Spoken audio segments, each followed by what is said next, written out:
নমস্কার বন্ধুরা, আমার ভালোবাসা রান্না চ্যানেলে আপনাদের সবাইকে স্বাগত।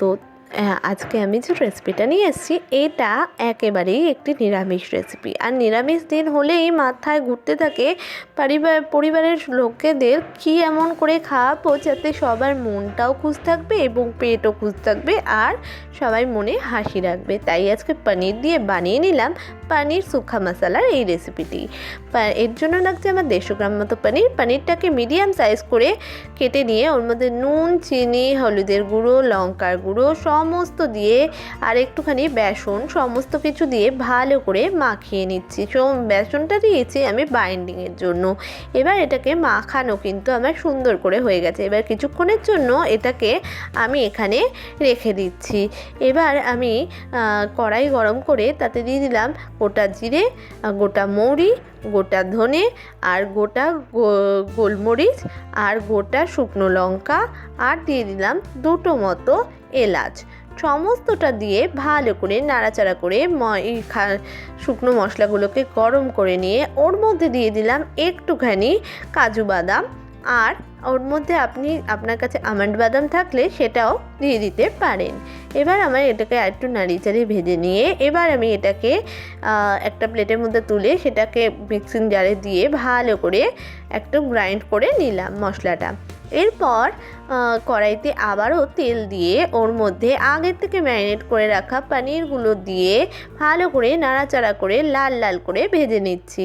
তো এইভাবে পনিরগুলো ভেজে নিয়ে আপনি কিন্তু চায়ের সাথেও খেতে পারেন। বলতে বলতে কথা আমার পনিরগুলো ভাজা হয়ে গেছে, আমি এগুলোকে তুলে নিয়েছি। এবার ওই মশলার গুঁড়ো করার মিক্সিং জারের মধ্যেই একটা ফুল টমেটোকে 4 ভাগ করে পেস্ট করে নিলাম। এবার পনির ভাজার ওই তেলের মধ্যেই টমেটো পেস্টটা দিয়ে ভালো করে নাড়াচাড়া করে নিচ্ছি।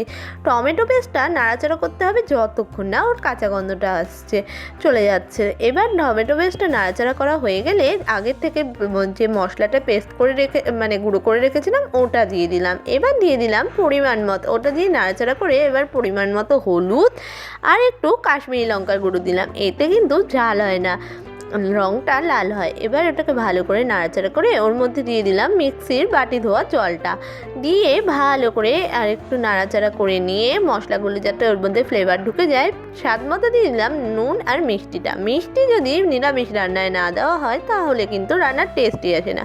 এবার সমস্তটা ভালো করে ফুটিয়ে মাখা হয়ে আসলে ওর মধ্যে দিয়ে দিলাম পনিরটা দিয়েও নাড়াচাড়া করে একটু মাখা করে নিয়ে তার মধ্যে দিয়ে দিলাম কাসুরি মেথির গুঁড়োটা দিয়ে ভালো করে নাড়াচাড়া করে মিশিয়ে নিয়ে তৈরি হয়ে গেছে আমাদের আজকের রেসিপি। এবার আমি এটাকে সুন্দর করে সার্ভ করে আপনাদের কাছে নিয়ে আসছি। তো তৈরি হয়ে গেছে আমাদের আজকের রেসিপি পনির সুখা মশলা। এইরকমই সুন্দর সুন্দর রেসিপি দেখতে অবশ্যই আমাদের চ্যানেলটাকে সাবস্ক্রাইব করে দেবেন। আমি এটা খেয়ে দেখছি, এটা জাস্ট অসাধারণ হয়েছে। ভাত, রুটি, পরোটা সবের সাথে যেন জমে যাবে। এইরকমই ভালো ভালো রেসিপি দেখতে অবশ্যই আমাদের চ্যানেলটাকে ফলো করবেন, পাশে থাকবেন, সাথে থাকবেন, ভালো থাকবেন, সুস্থ থাকবেন আর ভালো খাবেন।